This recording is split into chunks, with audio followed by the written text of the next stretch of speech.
All right, thank you. Let's go ahead and begin these first appearances. Sir, you're here for the charge of murder of a... Ain't no Markeith, Loyd. Who are you? All right, you're here for murder of a law enforcement officer, attempted murder of a law enforcement officer, carjacking with a firearm, aggravated assault. May I have your name, please? The following interrogation has been analyzed by a qualified team consisting of 2 licensed attorneys, one being a former criminal prosecutor and an individual with a Master of Science in Clinical Psychology. Look, you ain't learned yet. It's raining. Look, take me home. This man still trying to speed. It's raining outside, y'all. It's still trying to speed. Look. Take me home. For real, you not about to kill me and the baby. This man, he has to be stopped. Shit, he just stopped. But no, you need a greater force than that. I'm not going to live past 25. I'm not going to make it. Not like this. I don't know what I was getting myself into. I don't know what I signed up for. When Sade Dixon spoke these words on a Facebook Live, she was simply making some lighthearted jokes. What she couldn't have known was that her dark prediction would ring true very, very soon. And in the most tragic way. This is Markeith Loyd. He's 41 years old in this footage from 2017. He's just been apprehended by Orlando police after a massive manhunt that ended in officers finding him outside an abandoned house. While he waits about 25 minutes for detectives to arrive, he keeps asking for his handcuffs to be loosened, but nobody is in a hurry to help him. Multiple officers hover outside, clearly intimidating the suspect. Hey, could y'all straighten these cuffs out for me? Just 1 second, okay? They coming out to do that time. They real tight, but No, they take real tight. They know the wrist of the cuffs. Markeith expects his complaints to be met with sympathy and proper treatment, in spite of the extreme circumstances that have led to this interrogation. What?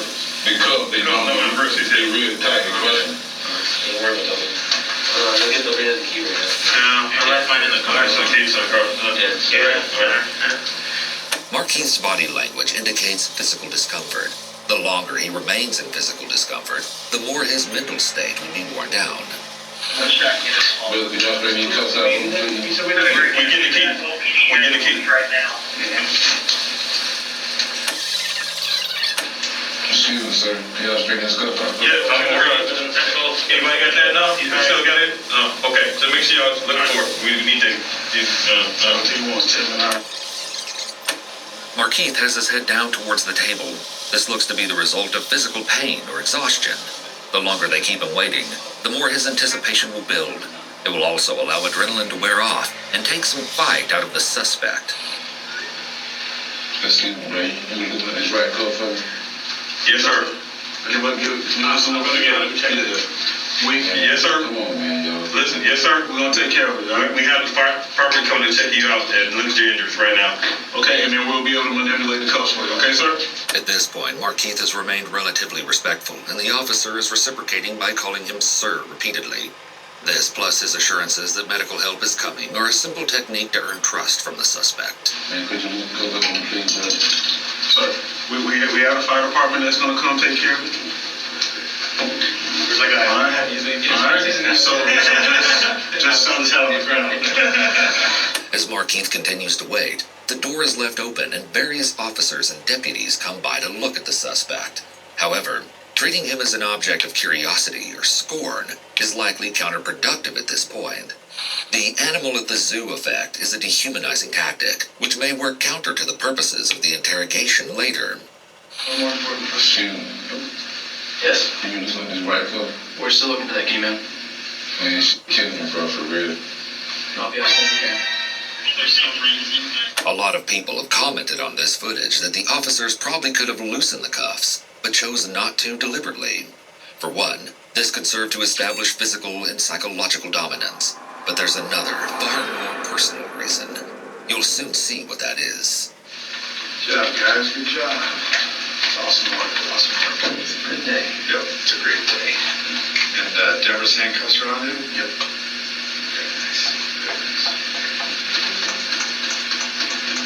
Yeah, bite my lip.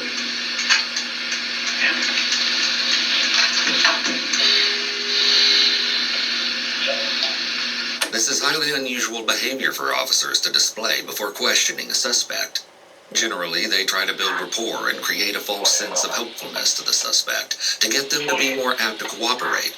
Here it appears they have no desire to do so with him, and are intentionally trying to make this experience as unpleasant as possible for him. After a while, Markeith gets fed up with the handcuffs. I know y'all got a key to this shit, man. This shit killing me, bro. My hands swelling up. Sit down. Sit down. Y'all on some bullshit, bro. Sit down. Sit down. Sit down. Sit.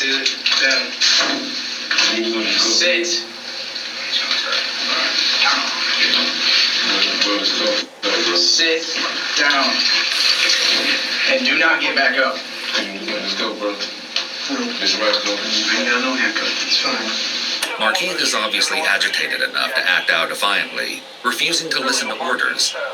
This return to a confrontational aspect is once again altering the state for the interrogation to come. This is a fascinating change in the dynamic between prisoner and keeper. The right cuff, the left cuff, They're fine. You got gloves. You guys have They cut off the circulation. bring us a cup. Bring locks. Yeah, I need. Brother, cut off the circulation. I feel my hands swelling up. My whole hand swelling up, brother. Tensions are high, and after waiting a few minutes in silence, Markeith starts asking who is in charge here, which is an attempt to regain control of the situation by going to the top. This method almost always fails in detention conditions such as this one. Soon, two men walk in the room. Markeith, I'm Detective Cages with Orlando Police.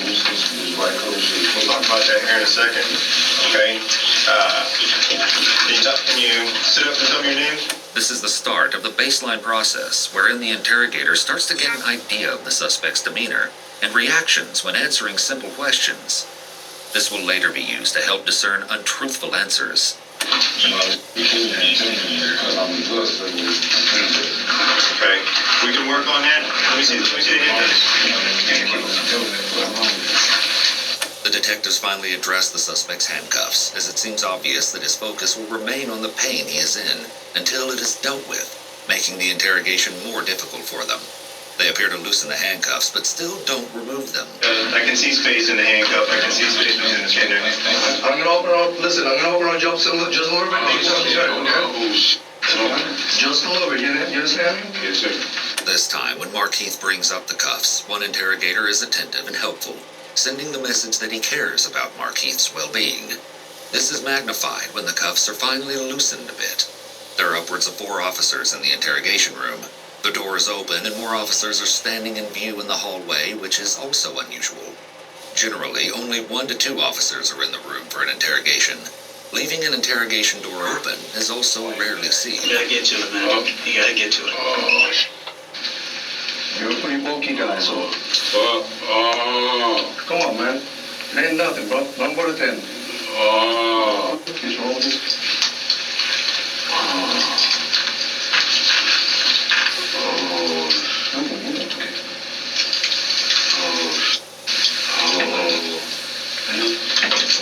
Right there, man. That's all you get right there, okay? If you move it, it's gonna turn up. Oh, shit, you didn't even move that motherfucker. She killing me, bro.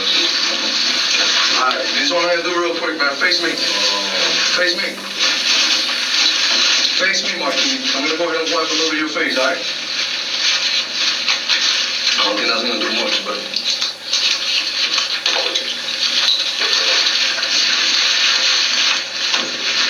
I'm only gonna do look up a little bit. Loosening Markeith's cuffs and wiping his face is done with the purpose to get him to focus on the case, instead of the handcuffs and injuries and blood on his face. These actions could also be a way to exert control and dominance over him, as he is unable to wipe his own face and needs to rely on them to do so. That hurt? Alright, you good? Okay, I'm good too. I did a little bit, man. We'll get the rest in a little bit, okay? Markeith is in bad shape, with blood all over his face. He'll explain the reason for this shortly. But first, the interrogation begins. What you looking at, babe? Cars on cars.com. What's wrong with this one? I just got promoted, so I'm looking for something more. Ciao. Ciao. 2 million cars for 2 million possibilities. Cars.com. Where to next? This is TU, where big college promises turn into life-changing action. Opportunity here isn't pie-in-the-sky thinking. It's out there in the world doing. Potential isn't in the future. It's now, in every line of code, in every creative spark, and discovery. This is Detective K's 12277, reference case number 2017-11345. Date today is January 17th, 2017. Time is 19:54 hours. We're in CID interview room number 5. Markeith, give me your name and date of birth again. Okay, Markeith, listen up real quick. Right now you're under arrest, okay? Markeith has read his Miranda rights, and the interrogators confirm that he understands them before proceeding. Anyone threaten you or promise you anything right now to get you to talk to us? Okay. Also in the room... The door is still open when the officers Mirandize him, with officers still standing watching from the hall. Generally, the door is closed to give the suspect a feeling of privacy, and so there are less distractions from the interrogation. This is Detective Danny Garcia speaking with the Orange County Sheriff's Office Homicide Unit. Okay. The technique that will primarily be used here is the Reed interrogation method, though there are some hints of the UK-originated peace method early on as well. Markeith, you know why you're here tonight, right? Okay. Can you tell us why you think you're here tonight? Detectives begin with the Reed technique of positive confrontation by saying, "You know why you are here tonight." This statement isn't aggressively delivered, but is presented as an assumption of guilt toward the suspect. They speak to him in a neutral, almost friendly tone, so as not to discourage him from speaking at first. If this method doesn't work, the officers will likely move on to a more confrontational demeanor. You've obviously been hiding for quite a while. You've been running from place to place. You're in custody tonight for obviously a pretty serious offense. Can you tell us why you're in custody tonight?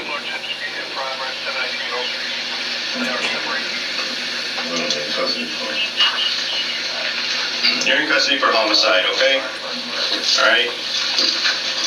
Can you tell us where you were all day today? Well, homicide. We'll talk about that in a second. Can you tell us where you've been today? Were you at the house all day today? The officers ask him next where he was today, in order to begin to establish a timeline and get him talking. Once they get a suspect talking, it's easier to keep them talking. You don't know? All right. Markeith, just talk to us. Sit up a little bit. You're not that f***ed up. You can talk. Okay? Sit up and talk to us a little bit. This is in reference to a homicide that occurred about a week ago. And you know the one we're talking about. You've been running for a reason. You've been all over the news. You're well aware of why we've been looking for you. I'm running with the news, y'all making up stories. While positive confrontation can often make suspects feel backed into a corner, Markeith is deflecting this by acting oblivious, engaging in denial and claiming fabrication of stories against him. Tell us what story we're making up and tell us why it shouldn't be believed. I just came to the house, started shooting Sade. That's a complete lie. You just what? That's a complete lie. What is? That I just came to the house and shot Sade. That's a complete lie. Okay. Sade is 24-year-old Sade Dixon, a mother of two and Markeith's former girlfriend. They met on Facebook sometime after he was released from prison in 2014. Despite their 17-year age difference, the pair got along well for a while and were happily looking forward to a future together. But then they got into a fight. You see, Sade was pregnant. In fact, just a few days before their argument, she and Markeith had laughed and smiled with one another at a sonogram appointment. Markeith seemed excited to raise this child and support his girlfriend as they started a family together. But underneath the surface, there were a few things he wasn't happy about. Rest assured, we're going to dive way deeper into the bizarre thoughts and behavior Markeith started to exhibit. But for now, what you need to know is that the relationship started to crumble primarily because of one big thing: trust. The pair's romance would reach its breaking point in December of 2016. At this time, Sade was about 12 weeks pregnant. On the 10th, Sade moved back into her parents' home, not saying much about the falling out with Markeith, but she did reveal that he had bitten her during a fight. Her family had to take her to the doctor for a tetanus shot. 3 days later, on the 13th, Sade is at the home around 9 p.m. when Markeith shows up, and she goes outside to talk with him. An argument ensues, with Sade's brother Ronald coming outside at some point to intervene. But things quickly spiraled out of control. Sade's family heard gunshots and came outside to find Sade and Ronald lying on the ground and Markeith running towards his car. Sade received wounds that were fatal. She was shot 8 times, losing not only her life, but the life of the unborn child that she was carrying. Miraculously, Ronald survived, which meant he lived to tell the tale of that horrific shooting. And you'll see when we get to the trial that the only 2 surviving witnesses to see what occurred that night, Markeith and Ronald, tell very different versions. As Markeith went on the run, the news was spreading the story of the shooting, which brings us back to him sitting in the interrogation room, insisting to officers that the narrative the media has been circulating is a complete lie. Now listen to me, man. It's been a long freaking month. We've been running around doing a lot of different things. Understand that I'm here just as tired as you are, man. You know what I'm saying? I've been racking my brains, man. You've been doing pretty good for a month. You got me for a month. We're right here sitting now. Dude, we're going to go ahead and clarify some things. If I'm wrong about something, I'll be the first one to admit that I'm wrong. But it's up to you to clarify what's been going on. Sit up, man. I'm trying to give you some respect, man. See, in the street, it goes like this. In the street, Markeith wants respect. And he wants everybody to give it to him. And guess what? I'm going to give it to you whether you deserve it or not. The interrogator takes a clarification approach. This is suggestive of the account part of the peace interrogation method. The peace interrogation method is a less confrontational interview and interrogation method than the Reid technique. The method stands for preparation and planning, engage and explain, account, closure, and evaluate, peace. Under the peace method, investigators allow a suspect to tell his or her story without interruption, before presenting the suspect with any inconsistencies or contradictions between the story and other evidence. But right now, you know what I need? I need you to give me a little bit, because I deserve it. Okay? I'm here giving you all the respect in the world. That is respect. Okay, all I want to do is talk to you and figure something. It's only you can tell me that he did. But you know what happened to Sade? That was bad too. Markeith's body language during the interrogation is very closed off. Not only is he hunched over, but he is also avoiding eye contact by keeping his gaze on the table or wall. He's in a defensive position, almost as if he's trying to protect himself. So if you can explain to me what happened, maybe I can understand it. Because I'm looking at you like you did something wrong, and if you didn't do something wrong, then you gotta explain it to me. I mean, y'all know what happened. Shot didn't put a gun on me. Y'all know what happened. Y'all got it. Well, who's gonna tell me that if it ain't you? You're the only one that was there. You, Sade, Ronald, all the people. But I wasn't there. And right now, how we're gonna clarify these things is you telling me what happened. Because I don't want to guess anymore. The officer is trying to get Markeith to talk by presenting the conversation as an opportunity for him to simply explain the real story, or clarify the facts to clear up any lies in the media. I want to be right. And I want to write the story that you tell me is your story. You control that. He shifts back to the Reid technique here. Step 3, trying to minimize suspect denials. Because you're the one that was there. But a lot of things have happened since December 13th, man. And only you can clarify that. See, I'm not sitting here. He's not sitting here. We're not playing with you. All we want to know is the truth.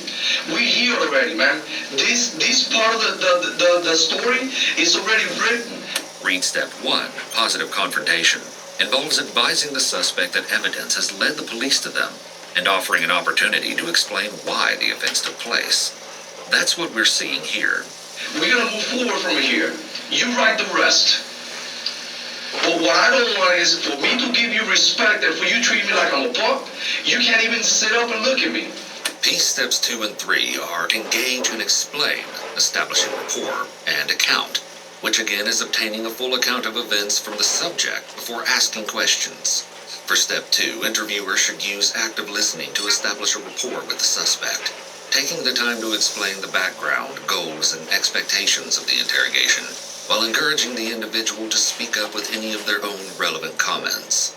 The officer is trying to build rapport with Markeith by speaking slang to him and offering the idea of mutual respect, which is often a big deal on the streets. The officer is trying to be relatable to the suspect to gain his trust. Bro, y'all just beat my ass. I don't want to hear this shit. You think nobody in this room beat your ass? This is your opportunity. This is the opportunity you have right now. Just beat my ass. I ain't coming here like this. This is your opportunity right now to tell us the story. What happened? And tell us what happened.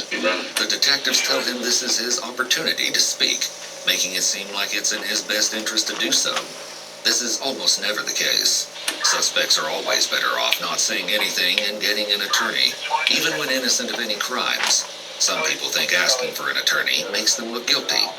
This may be how it appears, but it's always the smartest decision. Okay, so right now I want to give you what you deserve. So why don't you talk to me and tell me what's up, man? You've been running for a little while. We've been talking to a lot of people, and you know it, man. Your face has been all over the TV. I'm going to stay out here. We're not with nobody. So what happened with Sade? I know she got in your face. I know she said some things to you that you didn't like. The officers now use both minimizing techniques and offer him theories of justification for his actions. This is another implementation of the Reed technique and makes it seem like they understand why he reacted the way he did. I broke up with Sade. Because why? Because she was lying about smoking. Because she was pregnant with your baby and you told her to stop smoking because that's bad for the baby. She was lying about smoking. Yeah, so I know that. But tell me what else happened. Why got to the point that you had to do what you had to do? If you had to defend yourself, then you need to tell me, man. The officer throws out the suggestion of self-defense to try to see if that will elicit a confession. This is the theme development step in the Reed method, where they begin formulating a defense or justification for the suspect, so they will more readily admit to a crime, thinking they have a defense. Y'all know Sade when he got a gun. Y'all got a gun. What happened downstairs? See when he got a gun, your brother ended up coming out and he jumped on me. That's how happened. Which one, the older brother or the younger brother? Because she's got two The brothers. older brother and the younger brother got dropped off. My man was outside talking so all that about me just coming there and shooting up the place. That's what like. That's not what's been written. That's what been. No. I'm telling you, I wrote it. I seen it on news myself. Markeith, forget the news. The news putting in whatever they want to put in. I'm telling you, I'm the one who wrote it. That's what they did. That's what they said. No, that's what the news are saying. They're gonna fill in the blanks. Came to the door, started shooting Sade. That's not what was written. Okay, I'm telling you, I wrote it, and that's not what was written. That's what the news said. I don't care about the news. I don't work for the news. What I said was this. I said that you went there. The news prosecute me. No, forget well, then tell the truth about what happened, and we can clear some of that stuff. If it didn't happen how they're saying it, then let's clear it. But you know what? The only person that can do that is you. Me and this detective right here, we cannot write the story for you. You can do that yourself. The interrogator goes towards Reed step 4, trying to get the suspect to acknowledge the crime. So this is the time to do it. Because I know where you've been all day. I know the answer to that. I can sit here and ask you 1,000 questions and know the answer to them. But I don't know exactly how you felt that day that you had to pull the trigger at Sade's house. Notice how the officer says, had to pull the trigger, as if Markeith had no choice. That day that you had to pull the trigger at Sade's house. This is again going on the theme of self-defense or justification. You did what you did. If you had to defend yourself, that's what it was. But you man up now and clarify for me. My challenge to you is be a man. You were a man that day to do what you had to do. Again, the officer said, had to do. You were a man that day to do what you had to do. Continuing this theme of self-defense and implying his actions were justifiable. I'm challenging you right now. Be a man, okay? Be a man and tell me what happened. Because that's the only way we can clear this.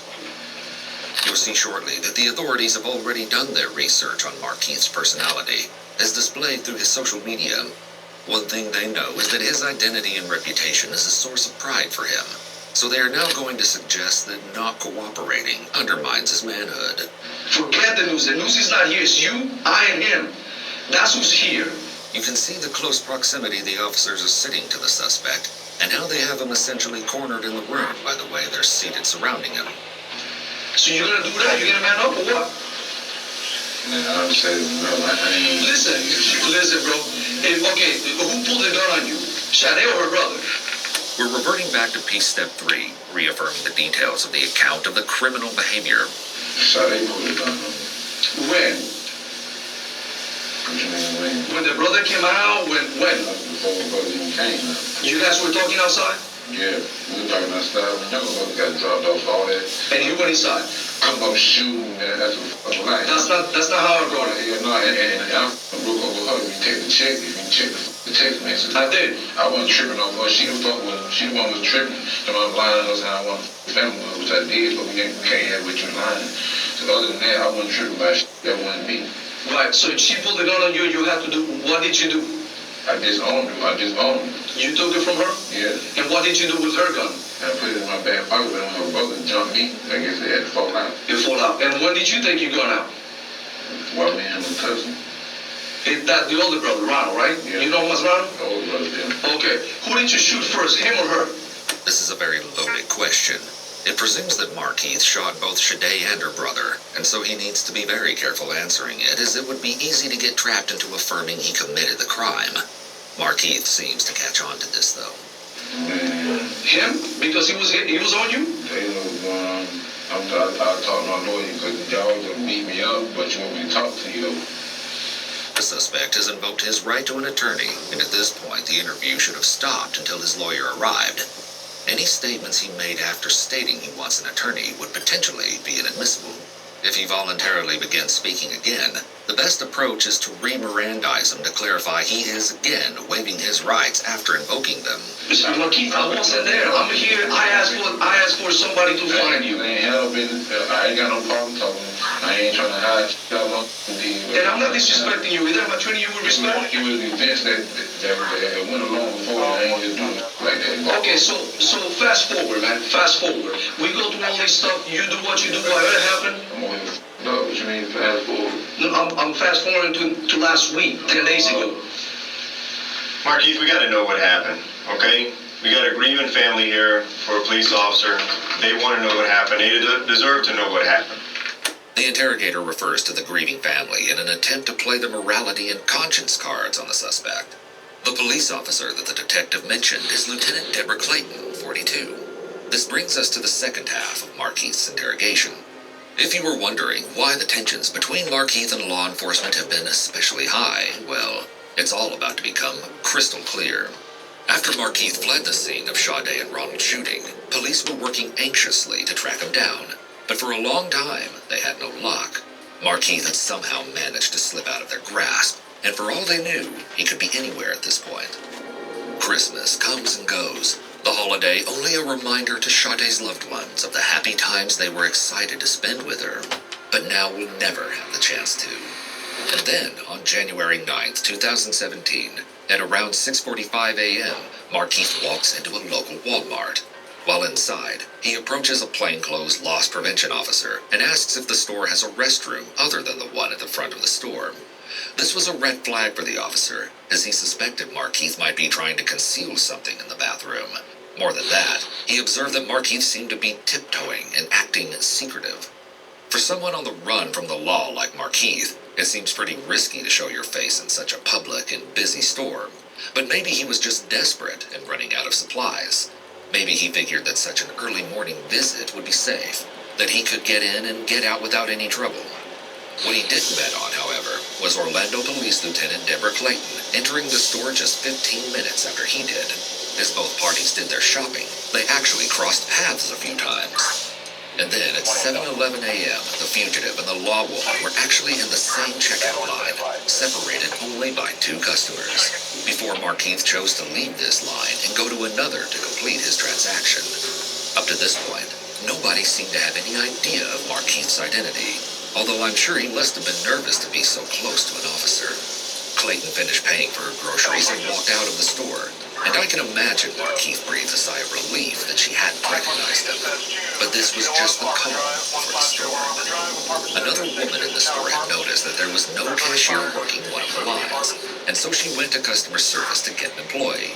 As the two return, she notices that a man has since started waiting in that very line, and so she walks up to politely explain that she had been there first. But as soon as she lays eyes on Markeith's face, her pulse begins to race. She recognizes his true identity.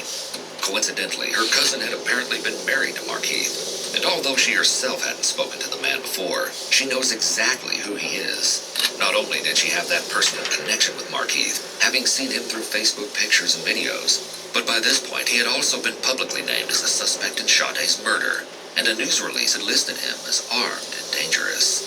Sade's parents had even hosted a press conference outside their home to beg the community for help in finding their daughter's killer. As the harrowing realization dawns upon the woman, she snaps her head back down, saying to herself, "Oh, that's him." The lady tried to keep calm while exiting the store, but as soon as she was out the door, she spotted Lieutenant Clayton and ran towards her where she was still putting her groceries into her car. The woman frantically alerted Deborah. "Ma'am, there's Markeith Loyd in the store. Y'all are out looking for him for murdering his pregnant girlfriend." Totally caught off guard, but determined to spring into action, Clayton radioed in for backup as Markeith made his way out of the Walmart. Within the next about 10 seconds, other shoppers were running and ducking for cover. What we know about what happened here comes from multiple witness accounts. They say Clayton approached Markeith as he was leaving the store and told him to stop and to get on the ground. They claimed that Markeith went like he was going to run and then turned around and pulled his gun out. Clayton made one final radio transmission. Foot pursuit. And then officers on the other end heard 3 gunshots followed by complete silence. About 1 minute later, they received a call that an officer was down. One Walmart employee claims to have witnessed the entire scene. She says she had just clocked out when she noticed the concerned shopper approaching Lieutenant Clayton about Markeith's presence. She could do nothing but watch as the situation intensified in the blink of an eye. She says she found herself sitting by Clayton's side and praying for her as she bled out on the ground from 4 gunshot wounds. This employee alleges that Markeith walked up to Clayton after she fell and shot her some more, even though she laments he could have fled after landing a bullet in her hip. This witness later lamented, "He wanted to finish her off. He just has hatred in his heart. I'm sorry." According to this woman, Markeith calmly turned around, walked to his car, started it up, and took off as Clayton lay taking her final breaths. Additional officers arrived within 28 seconds, but it was too late. Clayton was down, and Markeith was gone. You know Sergeant Clayton was good people, okay? I don't know. You know what she is. Once it's revealed that Markeith shot and killed a fellow officer, the earlier behavior of the officers makes sense. Police form a brotherhood or sisterhood with each other, and when one of them is shot, the case is personal to them. Conversely, cop killers are often looked up to on the streets and in prison. You guys went to the same school. You guys came from the same neighborhood. You know she was good people. Tell us what happened with her. Did she draw down on you first? What happened? Y'all know she drew down on me first. The interrogator returns to trying to get Markeith's account of events as per piece step 3. No, we don't. You're the only one there. Tell us what happened. Man, y'all know Did she draw down and did she fire the first shot at you? The officers propose that the sergeant drew down on him first to get him to discuss the shooting and give him a false sense of justification for his actions. Y'all know she draw down on me first. Why is she shooting at you? In front of everybody. That one professional. If I was I'd have sat back and got started calling back up, I'd have waited down and followed the car to the car he got in. That's the dangerous for everybody. Markeith is trying to shift blame from himself onto Lieutenant Clayton when he says that she should have waited for backup and that she wasn't being professional. He's failing to take responsibility for his actions. So she came at you? I mean, we don't know this. This is why we need you to tell us. She came at me. For what? What'd she do when she came at you? No, y'all know she came at me. When did buying groceries become a competitive sport? Things cost more and have fewer servings, while corporations make record profits. Senator Bob Casey is fighting price gouging to save Pennsylvanians money. Tell him to keep fighting for us.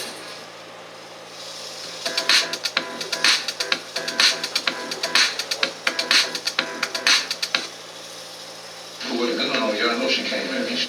Okay, we didn't know that she pulled a gun first. This is what kind of stuff we need to know. CPR was performed on the fallen officer, and she was quickly transported to the hospital. About 5 minutes later, the Orange County Sheriff's Office captain sees a vehicle matching the description of Markeith's and follows it into an apartment complex, where Markeith allegedly steps out of the dark car and fires 2 shots towards the officer's unmarked Ford Explorer. Nobody was harmed, but 3 minutes later, a man called 911 to report that a man believed to be Markeith had carjacked him at gunpoint and then driven his vehicle through a fence. 10 minutes after that call, Clayton was pronounced dead. After 17 years in service at the Orlando Police Department, her career came down to those pivotal few seconds where her life was tragically cut short far too soon. Unfortunately, before the Orlando PD had even had time to process their beloved comrade's passing, there would be yet another casualty in this hunt. When just before 10 a.m., a motorcycle deputy responding to the search for Markeith was fatally struck by a van. That morning, 17 schools in the county were placed on lockdown as the chaos unfolded. A news conference is held alerting the public of the deaths and the search for Markeith. One sheriff calls the day one of the worst in his career, and the award for information leading to Markeith's arrest is increased to $60,000. Authorities focus their search on an apartment complex called Brookside, employing a heavy force of police officers and even armed SWAT members. But eventually, they have to call it off and let residents back into their homes, as Markeith is nowhere to be found. It turns out that Markeith was very active on his internet accounts, often sharing updates of his daily life, including a Facebook Live video in November with Sade, where the couple rubbed her pregnant belly and talked about the baby kicking. The pair posted lots of videos together, documenting trips to the mall, OBGYN visits, or home cooking sessions. But the inflammatory statuses that the detectives are most interested in include one from 2 weeks before Sade's death, when Markeith posted, "Goals to be on America's Most Wanted." He also shared another update just a couple of days before Sade would die at his hands. This one read, "Orlando, Florida, when you talk about street legends, mention me." The couple also broadcasted a Facebook live stream where Sade recorded as the two were pulled over in a traffic stop. Markeith was let go with a warning, but he and Sade went on to make jokes about killing the officer. Just an interesting side note, Markeith's then 19-year-old son was actually behind bars at this time, and during a visit with his mother, he found out about his dad's situation. My dad was gonna move. For what? For killing that girl. One of his girlfriends. The police too? He killed the police too? Yesterday. Yesterday? I knew they was gonna start doing that. Where at? Walmart. He got away? Yes. Maybe that too. You just can't kill the police in Baltimore. You gotta do it smarter than that. Mark Hush. Most smart way to get through. Enemies and all types of stuff. You can have a great extras. So I'm trying to see your story for that. I got kicked out of school, we got out of jail and everything. I ain't gonna blame him for that. It's sad to see that the boy was already going down a similarly bad path in life. Meanwhile, after another fruitless search and the FBI Most Wanted Twitter account posting Markeith's photo for the world to see, the reward in this case was raised to $100,000, which is the biggest reward Crime Line has ever received. 3 people are arrested in connection with the search, believed to be accomplices who helped Markeith in some way, or know information about his whereabouts. Police scour more than 100 locations and expand the search to a neighboring county where Markeith has family. They start receiving tips that he may have shaved his head, and so they release a digitally altered picture of him to cover all their bases. On January 17th, Markeith is added to the U.S. Marshals' 15 Most Wanted list. Everyone can feel that this hunt is reaching a climax, and it is later that very same evening they find him. It wasn't a tip that led investigators to Markeith, though. It was his phone. They were able to trace him through pings when he texted people. He's all alone at an abandoned house in Carver Shores. Police aren't sure how long he was hiding out there. When they first arrive, Markeith tries to sneak out through a sliding glass door, but is met with Orlando police officers. He was observed dropping 2 handguns from the window as commanded by law enforcement. He then complied with further instructions and crawled on his stomach from the entry door to awaiting officers, where he was placed under arrest. Loyd was wearing an American Body Armor Level 3A bullet-resistant vest at the time of his arrest, rated to stop all handgun ammunition commonly used by law enforcement. A helicopter captured this harrowing footage of those tense moments. Even though officers had a million things on their mind at this point, there was one specific thing they made sure to do during this long-awaited arrest. Remember when the man in the interrogation footage asked if Deborah's cuffs were on Markeith? They indeed were. Orlando Police Chief John Mina explained that this is a tradition in law enforcement that goes back many years. and putting the handcuffs of a fallen officer on the criminal they were killed trying to catch is significant to the family as well as the colleagues of the deceased officer. Many people have inferred that this is one of the reasons why the officers around Markeith before and during his interrogation seemed so reluctant to loosen his cuffs, and it's not hard to see why that would be exactly the case. However, did law enforcement let their anger over Deborah's death go too far? What we'll discuss next has become one of the most controversial points of this case. Markeith claims that the officers beat him up during the arrest. In the helicopter video, we can see what appears to be an officer kicking Markeith in the head while he's on the ground before the video rapidly pans away. The way that Markeith may have been treated by police when he was arrested could have contributed to his unwillingness to cooperate with the detectives when he is being questioned. We can also observe in the interrogation footage how incredibly roughed up Markeith is, and he repeatedly brings up the fact that he doesn't want to cooperate with the police after they allegedly beat him up. She pulled a gun on you, then what? Man, I need to realize I need to be better, man. This is your opportunity. Markeith, this is your opportunity. Everyone's been saying all these things about you. This is your opportunity to set the story straight. I just talk to y'all, but I ain't tripping.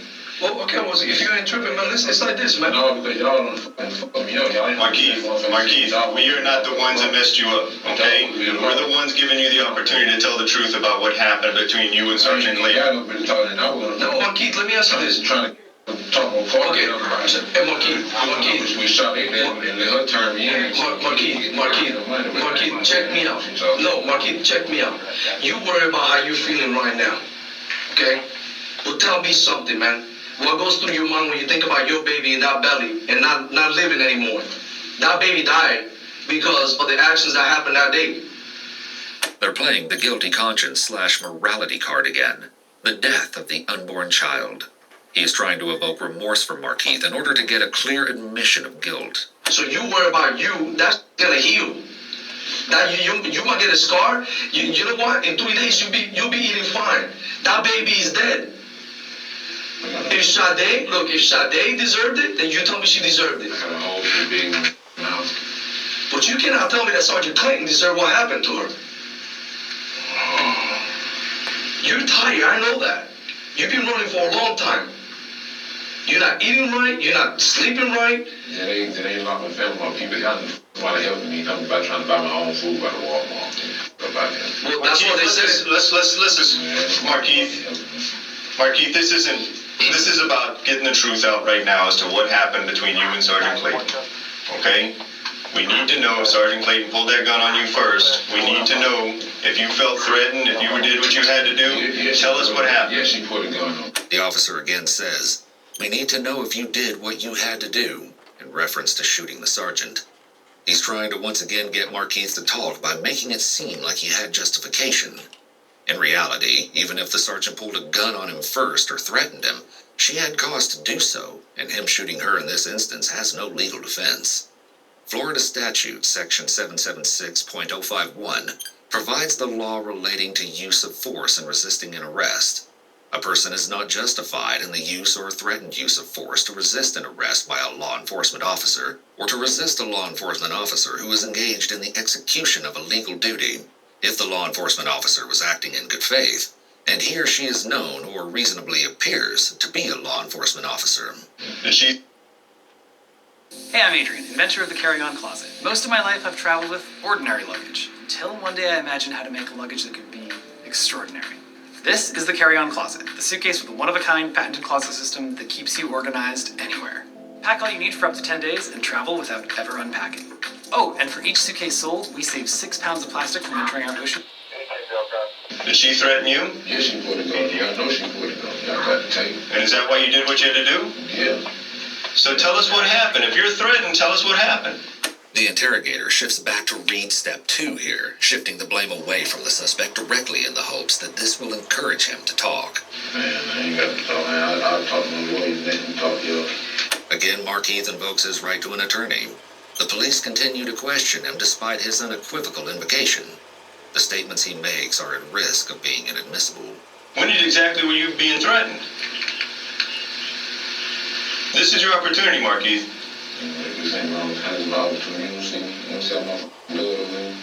That blood will heal. Those wounds are going to heal. Okay? Can you open my eye? That That will heal. All of that is going to heal. What happened with Sergeant Clayton, that's a whole different story. Okay?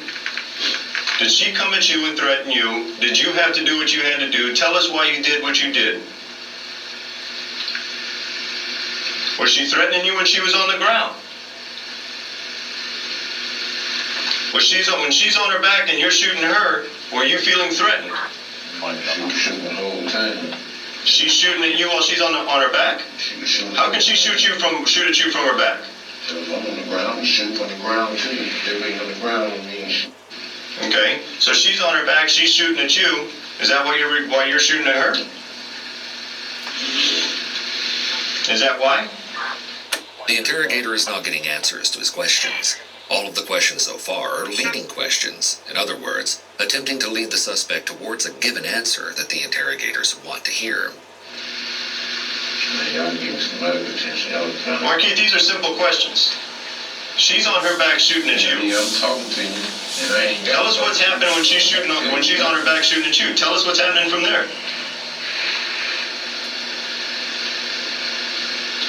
Is that why you shot at her while she's on her back? I ain't poking nobody. I ain't did shit nobody. She's shot. She's on her back while she's being shot, Markeith. There's only one reason why you're doing this. Okay? Defending myself. You're defending yourself against her? Why didn't you just run? You had the opportunity to run. You had the opportunity to fight. You had all kinds of opportunities. You chose to shoot. Why did you choose to shoot? You telling me you can't outrun her? You can't outrun a female with 30, 40 pounds of gear on her? You're going to try and tell us you couldn't outrun her? Markeith, why did you choose to shoot instead of run? When the interrogator asks, why did you choose to shoot instead of run? This is a great question because it goes to intent to commit the crime and would play a meaningful role in whether the crime is viewed as premeditated as opposed to something lesser, like manslaughter. Markeith, why did you choose to shoot instead of run? I ain't shooting now. Why she choose to approach me instead of follow the car? If all the people standing there, she could all know. What difference would it have made whether she approaches you or 10 police officers shoot you? It would have made a difference because the car would have been around and the situation could have came out. You saying you can't help yourself and that's why you had to shoot? Man, you're saying that now. Then tell us what happened. You're not telling us anything. Now we're finna finish talking before you trying to put words. No. Tell us what happened. That's the question. The interrogator starts to put pressure on Markeith in a way that would make him feel like if he doesn't speak up for himself and tell his version of the story, then someone else will fill in the holes for him. He's still deep in the Reed technique. Markeith doesn't budge. Man, y'all give me some. She came to talk to you. You pulled a gun. You had the opportunity. Then tell us. We don't know. That's damn right. Then tell us what happened. I gotta tell you because you ain't trying to put words on it. I'm trying to ask you to put your own words out there. I ain't trying to put words in my mouth. Just like you chose to shoot, just instead of run, just like you chose to shoot instead of fight. You obviously can't run, you can't shoot, you can't fight. Well, what you talking about then? Then tell us what happened, Markeith. No, you can say that song, brother. All right, Markeith, let me ask you this, man. Okay, we're gonna get you medical attention. Call me. Get medical attention, okay? It doesn't appear that the interrogator is actually motioning to any real people back there. Likely, he is just faking it to appease Markeith. All right? Start me from the morning. What happened from the morning? As soon as you went in there, hear me out. As soon as you went in there to buy your food, what happened? Tell me your story in your own words, from the beginning to the end. And then we don't have to put any words in your mouth. The officer tries once again to establish trust and a timeline here, and gives the suspect a chance to start from the beginning, to tell them what happened in his own words. Markeith, you went to Walmart. All y'all been doing is lying. I ain't trying to talk. All y'all been doing is lying. Y'all know people why they help me out. They help me them in Walmart buying my own damn food. Tell your story then. You went to buy your own food. And y'all really went because y'all made it. Then you tell me the story. Y'all making up shit, bro. I don't have to make up anything if you tell me the story. Markeith, we either hear it from you or we hear it from the people that saw what you did. We hear it from you or we have to just Basically, see what the video says. All that's saying one thing. Here's your opportunity to say what happened. Where you coming from? I need medical attention. I can't. Medical attention is coming. I can't go behind. No medical attention coming. No bullshit. Why they can't get? The officers display their true disdain for the suspect here, and clearly aren't concerned whatsoever about his physical well-being. This is not surprising, knowing that he shot one of their own, and also because the injuries were sustained while being arrested by their colleagues. You don't need to open your eyes, Markeith. You need to open your mouth. No. Okay? You going about your business. So I don't need to open my eyes, open my mouth. First thing I talk to you, brother. The pushy and straightforward approach got a rise out of Markeith, but will it get detectives any closer to their goal?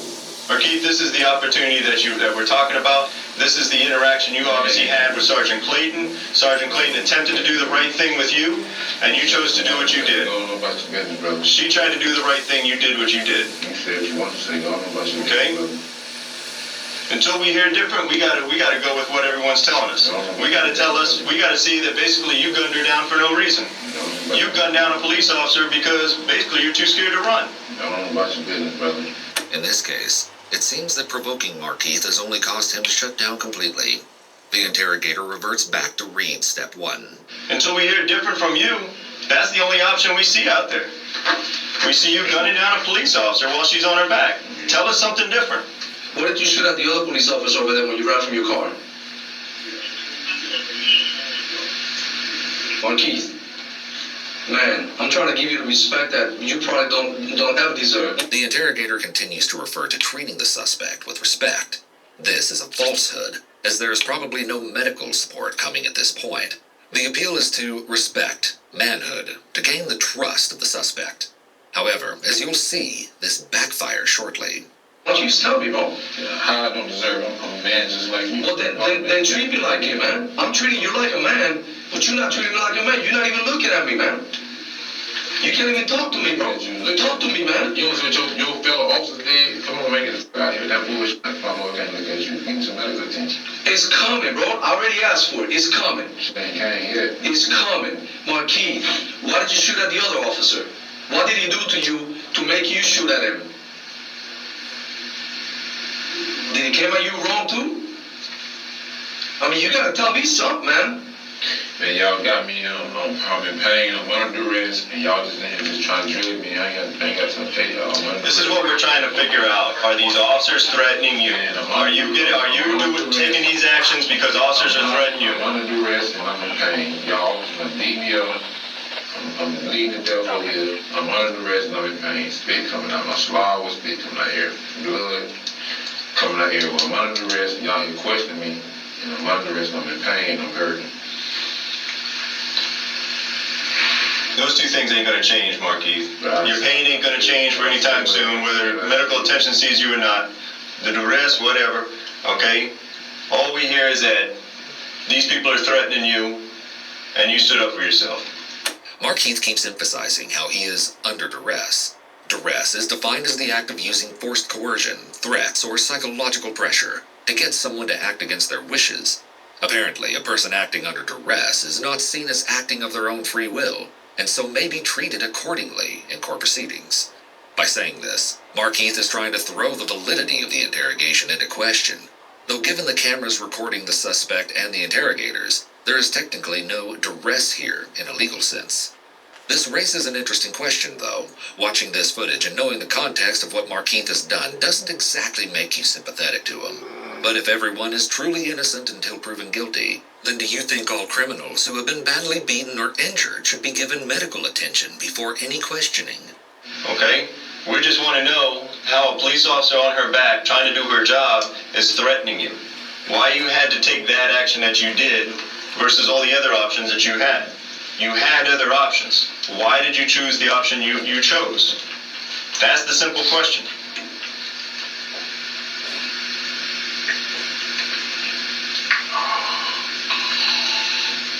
Can you tell us if the deputy was threatening you at the Highland Oaks? Can you tell us why you had to shoot at him?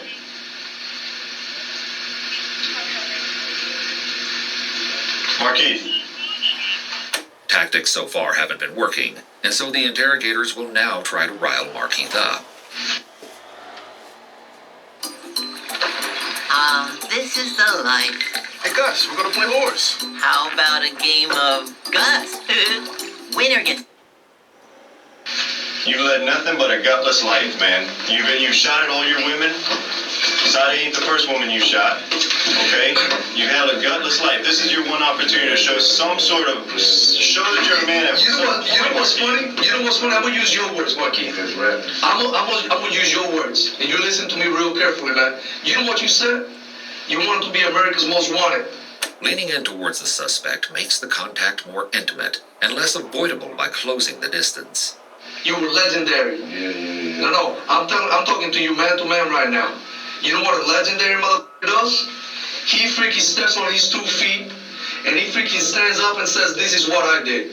You want people to respect you and fear you. Cause I was just on the motherfucking phone telling my goddamn woman called me that I was gonna get shot in the dead and they turned me in so they can get the Yeah, okay. Well, that's after the fact. Although attacking Markeith's character has spurred him to talk and defend himself, he's still not giving the information they're looking for. He instead claims that he was going to let Shaday's father turn him in so that her 2 young boys, ages 2 and 8, could get the reward money. I'm talking about you talking about being America's Most Wanted. What do you mean by that? Well, you talking about being legendary. What is that about? By me standing up for myself. Standing up for yourself? Anything. Y'all police kill our kids with their hands up. Mm-hmm. Yeah, you talking about? You kill a baby, man. Police killing our kids with their hands up. You kill a baby. That wasn't me. You kill a baby. So don't even judge me on that. That wasn't me. That wasn't you. Mm-hmm. Oh, that's legendary. That's a real man. That wasn't even meant to happen. That was meant to happen, but it happened. No, that wasn't meant to happen. But it happened. Yeah, but I ain't jumping on nobody. Huh? I ain't jumping on nobody. Somebody jumped on me. Somebody jumped on you. You're a grown-ass man. We're talking about a baby, 3-month-old baby, in the belly. Somebody no baby, because there wasn't no baby that jumped on me. What you talking about? I'm talking about the baby you killed, man. All right, brother. You see what I'm saying? Say it's okay for you to talk tough, but when I talk tough to you, you want to backpedal, man. You ain't talking tough. You just trying to talk to get me to talk, but I ain't trying to get you to talk, man. You either tell the truth or you don't, man. Because your word is your bond. Markeith clearly has experience with law enforcement and, on some level, understands the tactics the officers are using. He appears to know that talking to them is not in his best interest. Neither party has respect for the other, nor does either want to help the other in any way. You either act like grown-ass man right now, or you put your head between your knees, man. You got 2 options, bro. You got 2 options. Because I'm not the one saying that you're a coward for killing a woman with a baby in her belly. I'm not the one saying that. Your people are saying that. The interrogator is slipping into read step 5. This step comes into play when a suspect becomes distracted or withdrawn, often by ruminating on their potential punishment, and starts to tune out instead of focusing their attention on the interrogator's desired topic. He's trying to keep Markeith receptive to the conversation. Markeith then gets quiet, but offers no emotional reaction of note. Interestingly, the interrogator does not really pose the alternative use in read step 7. This would entail presenting 2 choices for why the crime was committed, both assuming his guilt, but one being more justifiable and understandable. Many suspects believe that latching on to the more morally acceptable answer will result in a less harsh punishment. But the truth is that both options are incriminating. You ran for 30 days plus, but we found you. So at the end, you weren't that smart after all. But you know what, Markeith?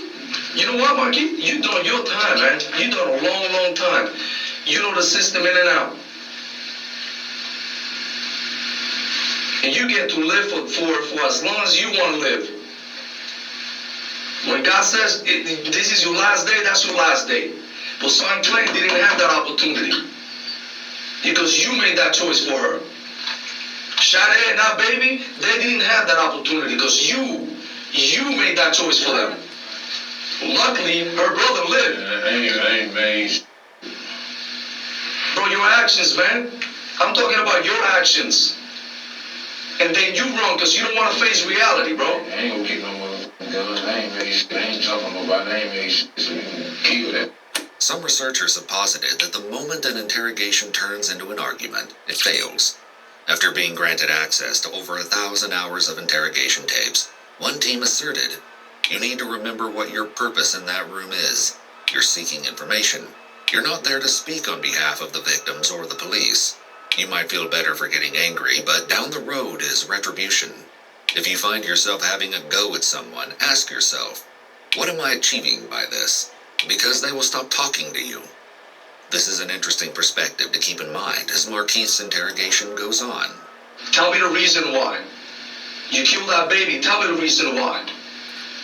You shot Ronald right straight in the chest. You tell me the reason why. As the interrogation goes on, Markeith starts rocking back and forth slightly. This is a self-soothing behavior that sometimes comes out during extremely stressful situations. You defending yourself? Then tell me the whole story and I'll listen. You shot Sergeant Clayton because she threatened you. She's giving you commands to stop, and you kill her because she pulls a gun on you. That's her job. That's your option. That's your choice. So you a badass, man. When you do your thing, but you can't even face me and talk to me about it. Because there's no way in hell that you can believe your own words, man. Markeith putting his face down on the table shows that he is further disengaging from the questioning. What about that other cop? Because he got behind you, you got the option of shooting at him? Luckily he didn't die. You know what we told you, Mom? That we didn't want to hurt you, man. We didn't want to kill you. We wanted you to face justice. And here you are alive. Y'all been trying to kill me, but that's what you talking about. You are here alive, man. Y'all done framed murder on me already and everything. And y'all don't want to kill me. Well, the city been trying to kill me.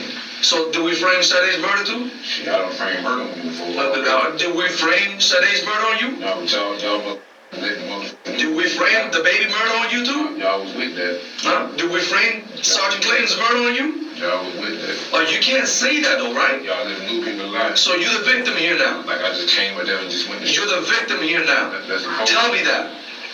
That's the code, brother. Like you fucking around with the baby till y'all lies. Tell me you're a victim and I'll give you a freaking hug. Because that's what you sound like right now. You see, a real man will tell the truth. A real man will tell the truth. And I thought, you know what I thought today? That I was going to come sit down in here and talk to a real man. By questioning his character and his manhood, the officer thinks he can get him to talk to defend his manhood. However, it doesn't seem to work on this suspect. They call him a punk and a bitch. They likely chose those words deliberately. Calling someone a punk or a bitch in prison is seen as a huge insult and a sign of disrespect. They're trying to push him into defending his manliness. This is another Reed technique called behavior-provoking questioning. They're trying to get a response by challenging him and angering him. But even then, you can't even say that. You want to be legendary with lies. See, that's a punk move. Everybody tells me, man, that guy's for real, man. Right now, I don't see that. Anger will often get suspects to blurt out an admission of key facts. The interrogators aren't getting the response they want out of Markeith, so they continue to badger and insult him. Markeith, you every time you have an opportunity to show that you're the man you talk about, that you're this friggin' badass you talk all that shit about how you ain't going down without a fight, and as soon as the officers confront you in the yard, you bow down like a bitch in body armor. The other interrogator jumps back in with the same goal, trying to evoke a reaction, and he almost succeeds at this point, but Markeith quickly stifles it. So what are you now? You talking all this shit about how badass you are, but when the officers confront you in the house on Lescott, what'd you do? Alright, man, we're alright. You bitched out. So you get confronted by a female at the front door with your unborn child in her. What do? You light her up. Sergeant Clayton's trying to do her job and tell you what to do. What do? You hide behind a pillar and you light her up. Because you a bitch in body armor. Yeah. Come out and say what happened. You running around talking shit on social media, saying this and jibber jabber and that. Here's your opportunity to talk about yourself. Say what happened. Like bitches and all that shit, I ain't no disrespect. They ain't gonna let you disrespect. What do you want us to do? You sitting there looking down, bleeding. You sitting down there. We're giving you ample opportunity to say what you need to say to speak the truth. And what do you do? What opportunity do you take? Bro, what are you talking about? I'm treating you with respect. You ain't telling me nothing either. So it's not about getting respect or not getting respect, because you ain't saying shit. You've been treated right your whole life. You've had people treat you right your whole life, and what do? You put bullets in them. Because you're a punk. Because you put bullets in people to treat you right. What did Sade ever do to you? What did that unborn child do to you? Nothing. You're a little bitch that puts bullets in people when they do you right. Markeith, tell me something, man. All right, check this out. What do I tell Sade's mom? Hey, last thing I'm gonna ask you, man. Hey, I'm gonna ask you this. What do I tell Sade's mom? Do I tell her that you're sorry, that you said you don't care, that it's her fault that she's dead? What do you want me to tell her? Huh? You were gonna call her parents to call so they can turn you in and get money or whatever. No, I was gonna call her father. Her father, all right. So you're gonna call her father, but Call her stepdad. is that gonna be your I'm sorry? Here's some money that's all she was worth. $100,000. Attackers infiltrating your network? We've got AI on it. What if I told you that one regular citizen risked it all for Indiana's right to work? The interrogator is now shifting from personal attacks on Markeith to focusing on the families of the deceased, trying to evoke a sympathetic reaction so that Markeith will talk about the crimes. What about no man? So what was it about? You were tired of running? All I need to know is, what do I tell these people? You know, another deputy going out there to help out after you kill Sergeant Clayton, die. What do I tell his parents? That it was in vain? That these people died for no reason? What do I tell them? Because to me it's more important what the family has to hear coming from you. Because I don't think you're ever going to say sorry to them face to face. So why don't you just let me do that? Why don't you just tell Sade's mom, tell her stepfather, her father, whoever, this is what it is. And I'll go tell them. And you tell me, and we'll go tell Sergeant Clinton's family, this is what it is. I mean, if you're sorry about it. That's a simple question, Markeith. Are you sorry about it? Are you sorry it went down like it did? Is that what you wanted all along? Is that what did you walk into the Walmart that day to say, I'm going to kill the first police officer that says shit to me? Is that what you walked in there thinking? You obviously didn't want to die. That's why you wear body armor, right? So it was all about you. That's a little selfish to me. You should have stood there and say, hey man, come get me. This is where I'm at. If that's what you wanted, if you wanted to fight. See, you're not the type of man to hide. I know that. But you know what? The last 30 days, you proved me wrong. You proved me wrong. Because your whole life, you do what you want to do. Yeah, you spent some time in prison.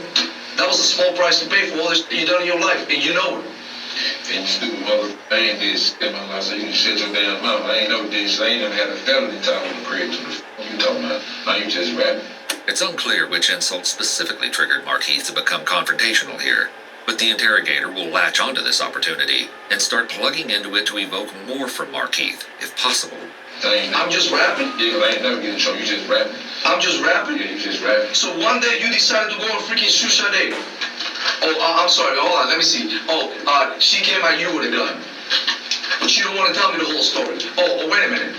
Sergeant Clayton, the same thing. She came at you with a fucking gun, right? Oh, you're a fucking victim every time. But every time you decide to pull up a gun, no. I'm giving you respect, man. I'm giving you respect. It's not about rap. It's not about rap. See, you don't want to hear it. That's why you're telling me to be quiet. Because for the first time in your life, a man just like you stands right in front of your face and tells you the truth. Because in the street, you say what you want, and don't do shit because they scare you. I'm not scared of you. I'm telling you the truth, and you can't handle that. You cannot handle it. Because a grown-ass man like you, Miggy, is telling you the truth to your face, and you can't even talk. You want a little freaking band-aid on your face. That's a bitch-ass move, and you know it. You worry about the little blood coming from your face. You forget that I was there and I looked at Sade. You forget that I was there, that I went over there when they split her wide open and I saw what you did to that baby in the belly. See, I was there. But to you, you're a victim.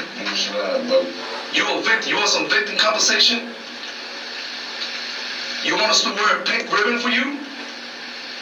He is still making efforts to garner some reaction out of Markeith, who has proven a tough nut to crack so far. Meanwhile, the other interrogator is going to jump back in, this time with a less intense demeanor. This isn't quite a good cop, bad cop scenario, but he's trying a very slightly softer approach, and yet this evokes a brief anger response. Markeith, do you want us to say anything to the families of these people? We're going to go talk to Sergeant Clayton's people. We're going to talk to Sadie's people.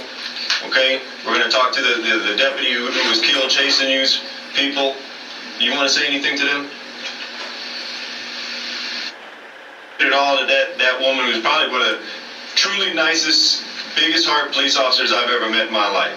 A woman who truly gave a shit about this community, who truly got into this line of work to make the community a better place. And you shot her down like a f***ing dog because you're a little okay? Do you want anything to say to that family? Huh? Whatever, dude. You're a little bitch and you know it. You want to say anything to that family? Do you want to say anything to that family? Dad, you think you're gonna get some respect and disrespect? What respect do you deserve? You deserve the respect of any rabid dog on the street. Alright, well go on then. You still in front of me for then. That's about the smartest thing you said all night. Go on about your business. Smartest thing you said all night. Go on about your business. What you still here for? Yeah. You got that right. You got it right. Ain't no more good nothing. Y'all gotta give respect and give respect. Did I give it to you? I gave it to you, right? I gave it to you. I talked to you like a man. I talked to you like a man. Let me ask you something. Did I disrespect you? Did I disrespect you? How did I disrespect you? Yeah, you called the fans. Because I told you the truth to your face. I didn't call you no names. You don't want to hear the truth. I didn't call you no names. You know what I did? I told you the truth. I told you the truth. But man to man, if you're not going to freaking tell me the truth, if you're not going to talk to me like a man, then tell me that. Tell me, man, I can't do it. I cannot talk to you like a man, just say it. The officer is linking his unwillingness to talk man to man to him being a punk and a bitch, to try to once again invoke behavior and get him to talk to prove the officer wrong, and that he is a real man. This approach isn't working. Markeith seems to have no real concern for anything they're saying, and still seems focused on his medical needs and the fact that the cops allegedly roughed him up upon arrest. I got a hole in my mouth. Sade had a bunch of them in her body too. And so did that baby. And so did Sergeant Clayton. You want to compare holes? We can compare holes. Yours are going to heal. Okay? Your wounds are going to heal. You're going to be fine. Okay? I read something you put on freaking Facebook. You talk about love and God first and family this and family that. That's a load of shit there. You know, I look at it, man, this guy can be the nicest guy one day and the opposite the next. See, I think about, damn, you know, sometimes I get pissed off, man. By sharing some information about himself, the detective is trying to relate to Markeith and build rapport so that Markeith will be more likely to cooperate with the questioning. Sometimes I want to say some things to my woman. Sometimes I want to say some things to my kids. Sometimes I want to say things to the people I work with. You know what? And I hold back. You know why? Because most of the times I'm wrong. I'm jumping to conclusions. But you, not you, you don't say something. You pull a gun, you freaking shoot it.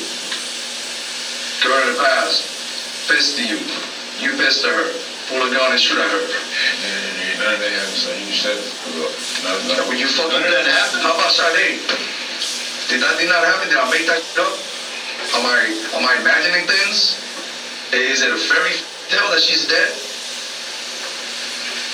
Because last time I freaking checked, when I stood right there and they were doing an autopsy, I know what I saw. I've been doing this for a long time. You're good at what you do, and I'm pretty sure that I'm good at what I do. And I know what I saw. You say you defended yourself. You say that these people are coming at you, they're attacking you. Even when you defended yourself, even when the attack stopped, Sergeant Clayton, she was down. She was down. You already shot her. She wasn't getting up off her back. But you had to do what you had to do and stand over her and finish her off. Okay? Don't try and say that was you were defending yourself. You willfully went in there and did what you did. You willfully went in there and killed her. The interrogator confronts Markeith with his acts, suggesting he went from defensive actions to unjustified actions. The witness who sat beside Deborah in her last moments would later claim that it looked like Markeith was trying to unload his gun on her, and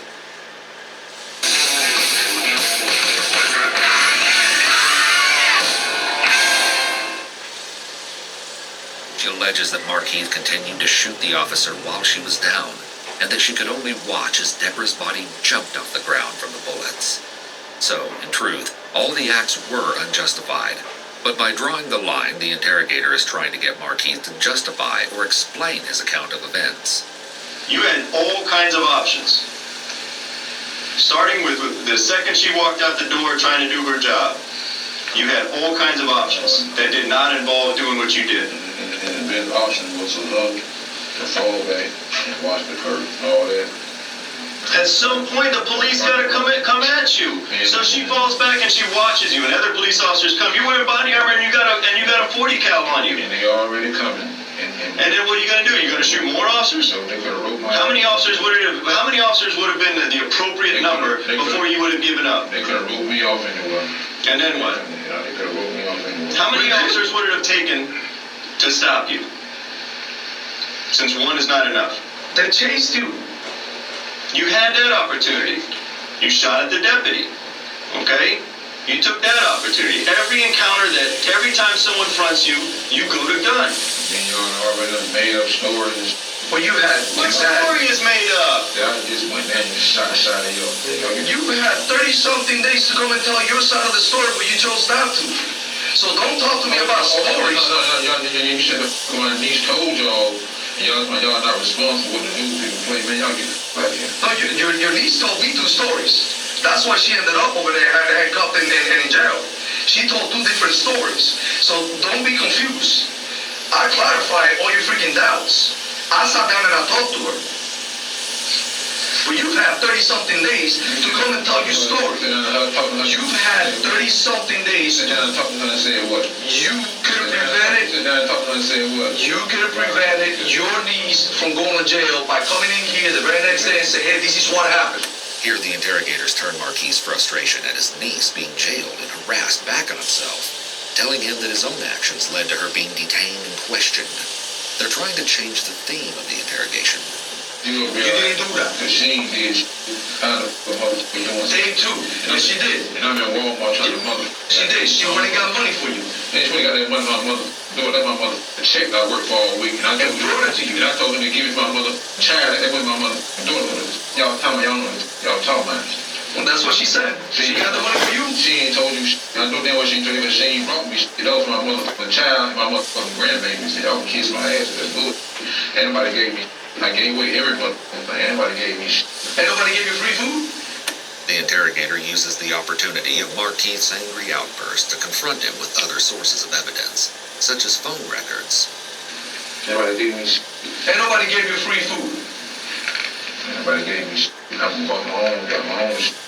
Well, you don't think that we're capable of, looking at your phone records, talking to people? You don't think that we went and talked to these people and they said, yeah, we talked to them? He asked for money. He asked for food. This is what... I ain't asked nobody for no motherfucker. That's lying. So they lied. The interrogator knows Markeith cares about the people close to him and tries to provoke him by suggesting that if Markeith disagrees with what they're saying, then he is essentially calling those people liars. The motherfucker told you what was really going on. So tell us about it, all right. It's just tell it, I mean, the people you're calling. We see, obviously, we're following your phones. This is why you're here. You're calling these people. We're following those phones. What's the conversation about? You leave Walmart. You just killed Sergeant Clayton. You leave Walmart. The first person you call. You're obviously looking for help. That person give you help? Why are you calling him? I don't need no help. Then what are you calling him? What are you telling him? When you call him, tell us about the phone conversation you had with him. You damn sure needed help, and you damn sure reached out, and you damn sure called some people. I need help, man. Because you just killed a police officer, and you're trying to get out of the area. I ain't need no help. You did that all by yourself? I ain't need no help. Did you do it by yourself? You see it, and ain't nobody with me. Nobody around me. All right. Now, how did you get from point A to point B? Somebody have to give you a car? Establishing location and opportunity isn't the most important goal at this stage, but it will let the DA paint a better picture of the course of events for trial. Did you steal a car to get from point A to point B? You bail from the VW. Where do you go from there? Up in the reserves. Where do you go from there? Medical attention, brother. Where do you go from in the reserves? Where do you go once you leave? Once you bail from the VW? I need medical attention. I need medical attention. Where do you go when you leave the VW, Markeith? Can't even open.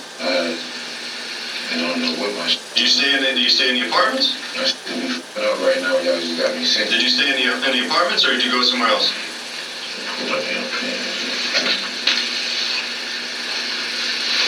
Markeith is clearly getting impatient and frustrated here, but he is only ordered to sit again, adding to his feeling of powerlessness as he has no choice but to comply. Sit down, Markeith. Sit down. Them pants ain't going anywhere. Sit down. Sit down. Where'd you go in the reserves? Oh, man, we ain't talking no more. You checked that? Why didn't you shoot that man? Was your gun out of ammunition? What happened? When you take that VW in the Highland Oaks, why didn't you shoot him?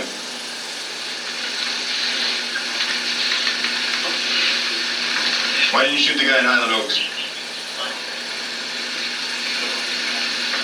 Markeith.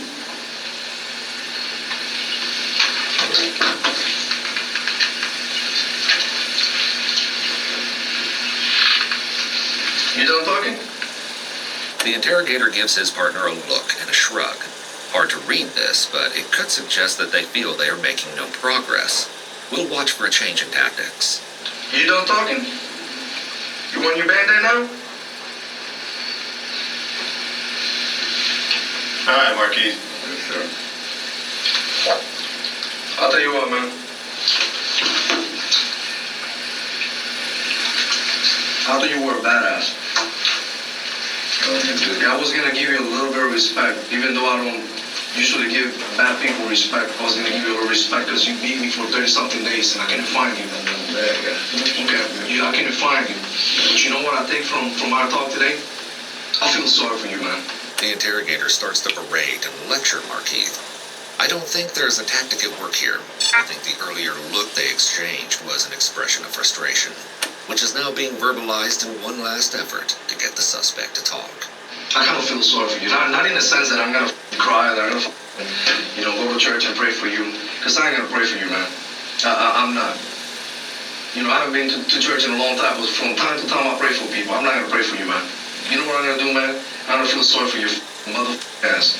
Because you killed Sade, that baby, you killed Sergeant Clayton, and you ain't man enough to take responsibility for it. So the only thing that I can tell you today, right now, before I walk out, is that I thought I was gonna give you a little bit of respect. Man, you lost the very little I have for you, man. And I know you don't give a fuck. Because you much rather people fear you than respect you. And guess what? You're a rat. You're a rat. You're nothing. In the street, you're nothing anymore. You're nothing but a sorry-ass story.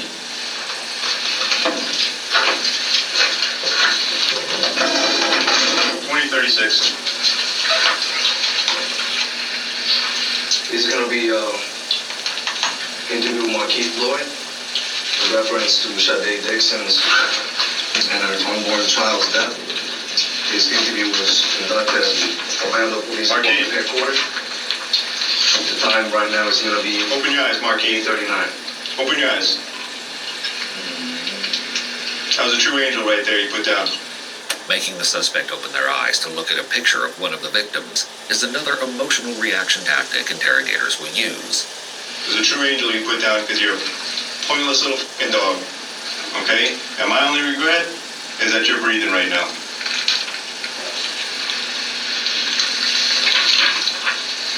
You get what you got coming. I know you're really going to put up a fight. I don't fear nothing. You don't fear nothing. You know what? Beat this case. Put me in the street. Beat the case. That's what you got to do. Beat the case. Beat the case. Because there will be another day. And you know what next time is going to happen? It's not going to be Sergeant Clayton. It's going to be somebody like me. The officers end the interview in frustration when all the different tactics they tried get them nowhere with Markeith. This is not a case that a confession is necessary evidence. They have eyewitness accounts of both shootings. You just rap. Yeah, I'm just rapping. You're a rap. You had the opportunity to do that. You had opportunities to do all you talked about. You had all kinds of opportunities to talk about. And what'd you do? You crawled out on your hands and knees. You know what you are. You'll get your bologna sandwich later. Hey, Gus, we're gonna play wars. How about a game of Gus? Winner gets the PA Lottery's new.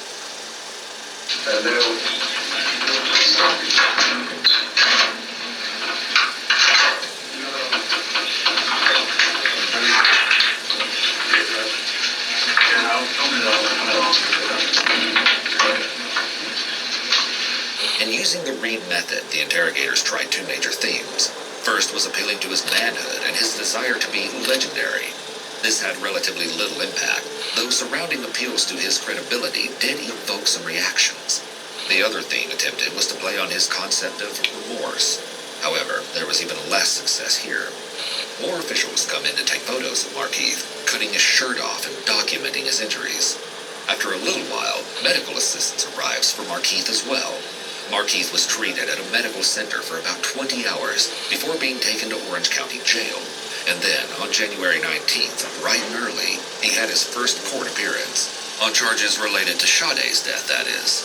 As far as legal trouble goes, this was far from Markeith's first rodeo. Markeith did have a history of criminal activity, going back 2 decades. In 1995, when Markeith was about 20, he had been arrested on a murder charge, which was later dropped because a witness lied about key information. Then in 1998, he was accused of battery on a law enforcement officer and spent 4 years in jail. Markeith attacked at least one guard while doing time for dealing drugs, and in 2010, he was caught with homemade weapons while in federal prison, which he said were 2 shanks for protection hidden in his hair. While behind bars, he pleaded guilty to cocaine possession from a prior case. Markeith got out of jail in 2014, and in 2015 he got married, but within 6 months of the wedding, he faced domestic violence charges against his wife, although they were dismissed. All in all, records show that Markeith has been arrested 20 times since 1994. But despite all the experience Markeith had being in the courtroom, he was quick to make a bad impression on officials during the first appearance for Sade's case. Markeith started out by declaring that he will be defending himself in court. Choosing to represent himself was a bold choice. Markeith may have had some grandiose traits, believing that he was so superior that he could do better than a lawyer. He may have enjoyed the feeling of power as well as the attention. On the other hand, it's also possible that Markeith had such a mistrust in authority that he felt he couldn't rely on a lawyer to be on his side. It's clear that nobody really thinks this is a good idea. But as the conversation goes on, Markeith gets fed up and starts interrupting, cursing at the judge repeatedly, as you can see in this clip. Okay, so here's what I'm going to go ahead and do. First of all, I got a question to ask. You're here for first appearances on awards. Y'all making up like I just went in there and shot this girl, endangering my family. Okay, a judge is a... What the fuck people want to do something back? Y'all portray this to the news people. Like I just went in there and shot this girl when there was other guns found on the scene. And all kinds of so gun was pulled on me first, but y'all acting like I just went in there and shot her. Her little brother got dropped off while me and her was standing there talking. So there's all kind of other things happened before y'all just put on the news. I just went in there and shot this girl, got my family in danger. So no, I wasn't coming in right Thanks there. for requesting, Mr. Markeith goes on an angry rant about the fact that others were arrested in connection to his search, which he feels was unfair because he says he was doing everything himself. I'm not finished talking because y'all been making up the whole time. And then y'all make up stuff on my family, lock them up. It appears that it's important to Markeith to make it clear that no one helped him while he was on the run. This may have been an egotistical motivation as he wanted to take all the credit that he did everything by himself. Alternatively, he may have wanted to protect his family or friends from getting in further trouble. While psychopaths are unable to form emotional connections to others, sociopaths may form some meaningful relationships. All right, here's what I'm going to go I ahead didn't and... receive nothing from nobody. I was out there by myself. How in the hell anybody help me do anything? I went and walked by myself to buy food. Wasn't nobody doing nothing for me. Now, the 3 people in question here are actually Markeith's former manager at a place called Texas Fried Chicken, who was alleged to have given Markeith food, Markeith's niece, who was believed to have picked up money for him, and one of Markeith's ex-girlfriends named Jamise, who was thought to have collected rent money from a woman at Markeith's apartment and planned to pass it on to him. Some have called these arrests into question, wondering if they were truly justified, or if these people were unfairly detained and employed to lure Markeith out of hiding. which has just been another popular talking point in this convoluted case. In his final note of the court appearance, Markeith brings up his injuries and says there was no reason for the violence he endured. And then when they had me in the hospital, Channel 9 News sent out that way for me to come out and see what they did for me. Or they done took my eye. They done broke my nose, broke my jaw. They did till I resisted, but I crawled out to the road. So how did I resist? I ain't resist. They just did this. They tried to hide it from the news people, but I'm here right now. Corrections, I think we've established everything we need to do in a first appearance hearing. He can be taken after he signs. Have him sign the no contact. Following Markeith's claims that he was beaten by the officers apprehending him, the Orlando Police Department released the helicopter video you saw earlier, which appeared to show one man kicking Markeith during the arrest. Police Chief John Mina held a news conference to address the content of the video. He says that officers were concerned that Markeith could have been hiding something within his body armor because of the way he was struggling as he crawled on the ground. Furthermore, Mina asserted that Markeith didn't comply when he was told to put his hands behind his back, which was one of the reasons force was used. It is reported that the officers kicked and punched Loyd in the face and struck him numerous times with the muzzles of their rifles, causing cuts to his face and back and a fractured eye socket, which required surgery. Markeith ended up losing that eye as a result of the injuries. The state attorney's office determined that these actions met the definition of deadly force, or force which was likely to cause death or great bodily harm. All the same, according to the Orlando Sentinel, the state attorney's office cited Florida's Stand Your Ground law and ultimately found that the use of force was lawful and justified. Markeith soon made his second appearance, where he was once again combative with the judge, and for some bizarre reason, he at first ignored her, denied he was Markeith Loyd, and then started asking who she was. Sir, you're here for the charge of murder of a... There ain't no Markeith Loyd. Who are you? All right, you're here for murder of a law enforcement officer, attempted murder of a law enforcement officer, carjacking with a firearm, aggravated assault with intent to commit a felony, and finally, possession of a bulletproof vest and commission of a felony. Markeith likely felt very powerless in court, so trying to turn the tables on the judge was his way of exerting control. There is little that Markeith can control in his life at this point, except for his own words. Interrupting the judge or refusing to answer her questions was his attempt to take charge of the situation. Mr. Loyd, do you want the services of the public defender? I'll ask you again. Mr. Loyd, would you like a public defender appointed to represent you?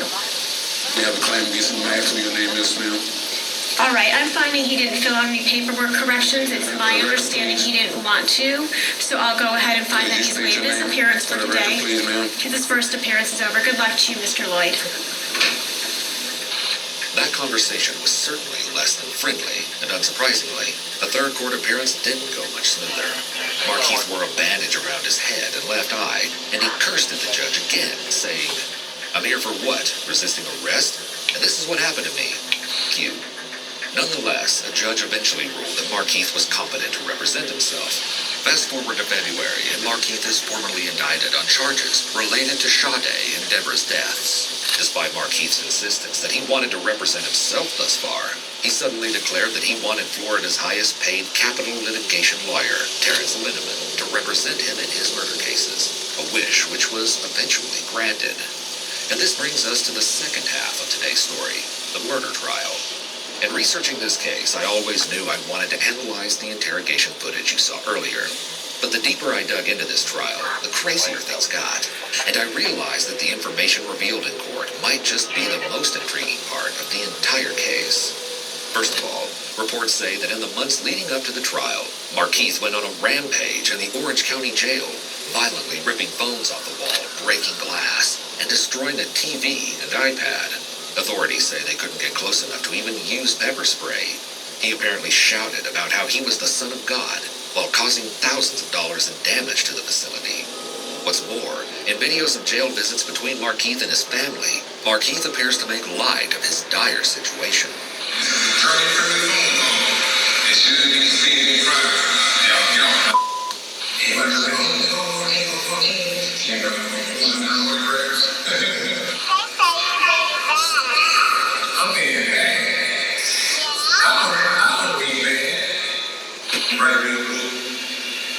What you want? Give me money. can tell you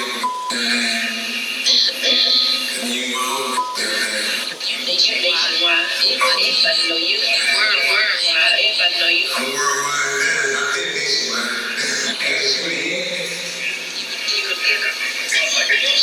You already know, folks. I was sleeping on the bus stops. What? Yeah. I was doing everything right to stay out there. I was working my ass off, doing right. Everything right, doing right. Everything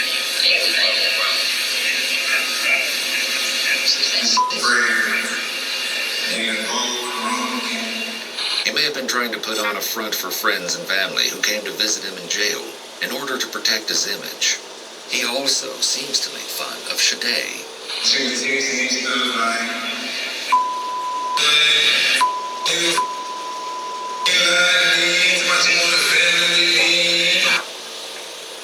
Bamboo HR is easy for everyone. Me? Yes, you too. Easy starts at bamboohr.com. Are you ready for your first day of school? Yes.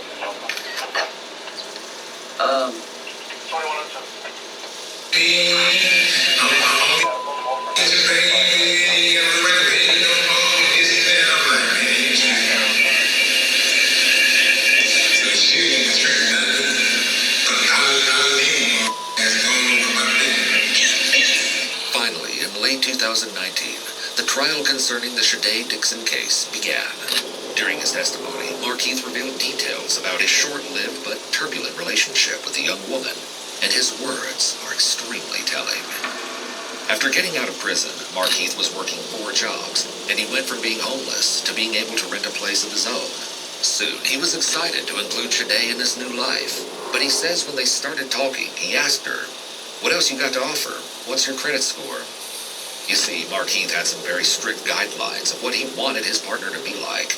The first time he picked Shade up to hang out in person after chatting online, he had some distinct opinions on her clothing choice. When I first picked her up, she came out and she had on some shorts, booty shorts. So I was gonna say something, but I didn't say anything. A queen don't dress like that. He's exposing himself to the world. We can see already that Markeith has a tendency to think he knows what's best for his romantic partners. Nonetheless, the relationship was budding, and Markeith says when they were about to have intercourse, she told him not to use protection. From that point, their relationship progressed quickly, and they started to move in together. Markeith goes on to say that Shade wanted to study to become a real estate agent, and then later on, an OBGYN. He started taking her to school during the days and working his delivery job at nights. But he claimed Shade started to think he was messing around with other women while she was in class. Therefore, Markeith started sleeping in the car in the parking lot when Shade was in class. Just from these anecdotes alone, it is clear to see that their relationship was toxic and built on a very shaky foundation from the very start. Markeith says they soon found out that Shade was pregnant, and they even went live on Facebook to show friends their sonogram appointment. But then Markeith calls attention to something really interesting. A lot of people didn't pick up on it, but she lied. She got the phone now. She's lied when you get in the car. And she was like, I need to check. I need to check when I could see her. What does that mean to you? I feel like she was pregnant before I got with her. And how did you feel about that? I didn't care. I wanted a baby. Markeith explains that since he's a convicted felon, he can't adopt a child, and he really wanted a baby to raise, even if it potentially wasn't his. His fixation on controlling her behavior only grew stronger. Now, one of his requests was understandable. He didn't want her to smoke weed while pregnant. Markeith spoke about why he started feeling especially adverse to drug use. I was in the car, I smoked with him, and it had my whole body hurting. So I'm like, oh my God, my whole body was hurting. I'm like, Shade, you got this. I thought it was a sign from God, because if we just doing this to a grown person, we should think of doing it to a fetus that's trying to develop a brain. Markeith began to suspect more and more that Shade was smoking marijuana during her pregnancy, which became one of his biggest concerns. But Markeith's worries about Shade's lifestyle didn't stop at drugs.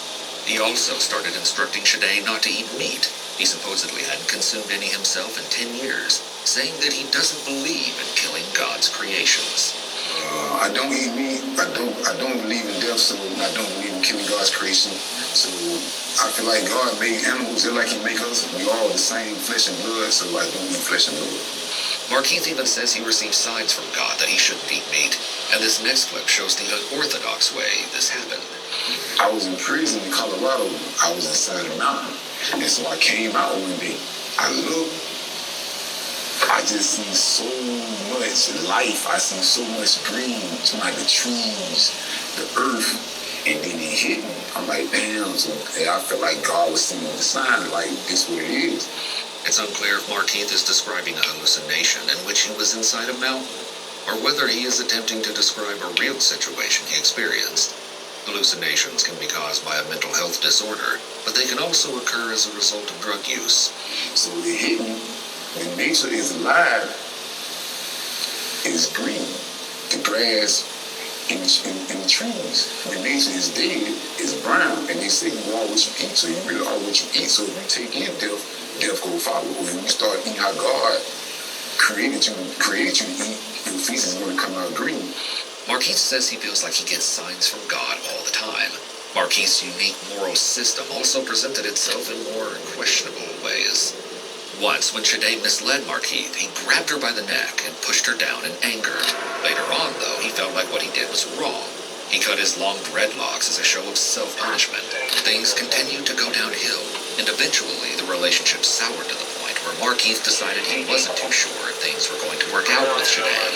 However, he didn't want to leave right away because he claims her family wanted her to get an abortion, and as he didn't agree with that, he had a plan.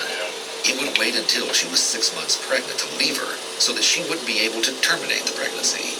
Interestingly, Shade's mother denied the claim that she had suggested an abortion to her daughter, and Markeith even admitted on cross-examination that he had only heard this secondhand from Shade. Markeith really kept harping on how much he had wanted this child. In fact, Markeith didn't just have a rough idea of what he was going to do to keep the baby. He had a whole plan laid out. Markeith explained that he cheated on Shade with one of his ex-girlfriends once. And, long story short, Markeith planned to raise Shade's child with this ex-girlfriend as a plan B. One day, she went somewhere. By this time, she just lied. She was lied about so much stuff, so I didn't trust her. So she went somewhere, so I called Janice. So she was like, where your girl last? I don't know. She probably went from out of home. Me and Janice went and had sex. And so that's when I told her, I'm like, man, well, man, you gonna get that together. I'm like, I'm gonna get her 6 months to get her stuff together. I said, she got her stuff together, I'm gonna stay with her. I said, if she don't, man, you gonna get that together. Because that 6 months, she ain't gonna be able to get an abortion. So then she was like, all right, bet. So I had to make the future plans for Janice to be the mother. It seems that Markeith had 1 foot in and 1 foot out of the relationship with Shade. And this infidelity would end up being one of the last straws in the crumbling relationship. But one of the most heartbreaking parts of this footage is when Markeith talks about Shade's children. He describes a trip they all took together to a lake shortly before Shade's death. But Markeith's anger grew because he felt like Shade was distracted from outing with her kids, and he claims it was because she wanted to go smoke pot with friends. I said, why you just sitting there lying in my face like I'm some fool, like I don't know how. I said, you see, you started this trash. Why you kids around here? I'm like, man, all you doing, I don't trust you. I don't want to be with you anymore. This started an angry back and forth of texts about the lack of trust in the relationship. Shade ended things on an amicable note, though. After Markeith dropped her off, Shade wasn't responding to him for a while, and so he sent her some long-winded texts telling her she could do whatever she wanted with her life, but he wanted her to keep the health of the baby in mind. And then, on December 13th, about an hour before the shooting happened, Shade responded to Markeith's messages saying, "Don't expect no baby." He interpreted this to mean she was getting an abortion. Shade texted Markeith screenshots of his Facebook conversation with another girl and called out that he went on live from a strip club with other girls within the 2 days after they broke up. And that's when Markeith headed over to Shade's house. And in this murder trial, right off the bat, it became clear that there were 2 very different accounts of what happened that night of her death. Up until a certain crucial point, the opposing sides told a relatively similar story. Shade and Markeith were in the midst of a heated confrontation, the unborn child and accusations of infidelity being the main topics at hand. At some point, Markeith admitted that he had hooked up with his ex. They were speaking outside of Shade's home, but she suddenly went back inside before re-emerging and calling him to the side of the house. It was then, Markeith says, that he realized she had retrieved a gun. They had been given to her as a gift. She took it downstairs and went back outside. Sometime after that, the defendant took the gun away from him. Taken aback, he pulled out 2 guns of his own, which he says he always carried after being robbed, and prompted the girl to hand over her weapon. According to Markeith, Shade did what he said and dropped it. But instead of dropping it carefully off to the side, as he claims he instructed, he alleges she didn't listen, and instead extended her arm out front to drop the gun, which caused him to panic, and he squeezed his trigger. The whole world screeched to a halt as both parties processed what he'd just done. However, the weapon luckily didn't fire. Markeith quickly retrieved Shade's gun and put it into his pants pocket, which would seem like hopefully the end of an explosive situation. But then Shade's brother, Ronald Stewart, came outside to see what was going on. He had heard the commotion and wanted to defuse the dramatic and increasingly dangerous confrontation. Markeith says he tried to explain that Shade had started the altercation and that they were fine on their own and didn't need help. However, here's where the 2 versions of the story diverge. Markeith's lawyer said that Shade taunted Markeith by saying that Ronald could beat him up. My brother can whip your ass. Within a few minutes of that statement, her brother attacked Markeith Loyd. Markeith claims he turned his body to show Ronald that he had taken Shade's gun and tucked it in his back pocket. But at Weinberg, we think about small business insurance all day, every day. So you can think about it less. Markeith claims he turned his body to show Ronald that he had taken Shade's gun and tucked it in his back pocket. But he alleges that Ronald took the opportunity to attack, and a scuffle ensued, as demonstrated in this clip. Okay, you got the gun cuffed, okay? And where is his hand? Oh, you turn it like this, just shoot it, and then show me what he does. Not me, you don't touch it. Markeith says at some point Shade's gun fell out of his pants where he had stashed it, and that he was scared for his life and afraid that Shade had picked it up and rearmed herself, while he fought Ronald. And so Markeith went into what he calls warrior mode, and just started shooting over and over again, hitting Ronald in the chest and both thighs in the process. The prosecution, however, instead asserts that when Ronald came outside, he simply told the fighting pair to break it up and talk another day before he and Shade turned to go back inside and walked onto the porch.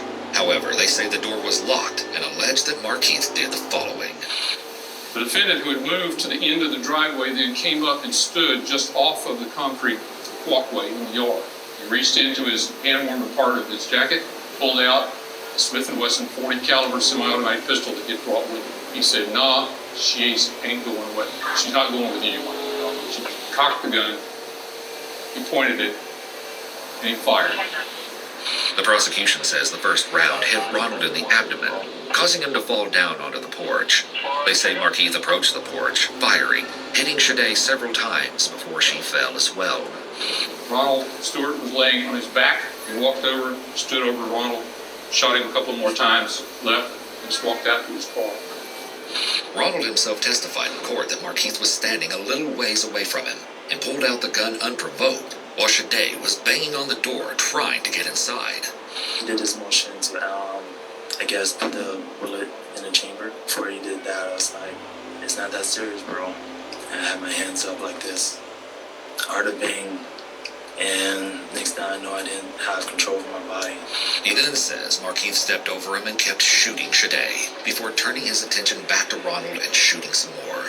In a crucial query, Assistant State Attorney Rick Ridgway asked Markeith how a bullet fragment struck the concrete under Stewart if he wasn't standing over him and shooting downward. Markeith couldn't explain this. Markeith then started towards his car, but when Shade's mother and other brother opened the door to see what was going on, he fired additional shots towards them. The prosecution highlighted this moment as follows in their opening statement. When they opened the door, there was the defendant running away toward his car. He turned, raised the gun, and pointed it at the door. Dominique grabbed his mother's arm, yanked her back inside, slammed the door, heard a couple more shots, then heard the car drive off.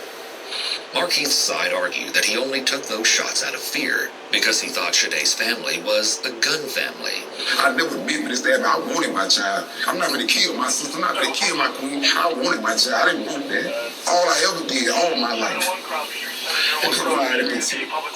Now, Markeith also testified about his time on the run, and whether he's being completely honest or not about his intentions, his words still give us an interesting idea of his headspace.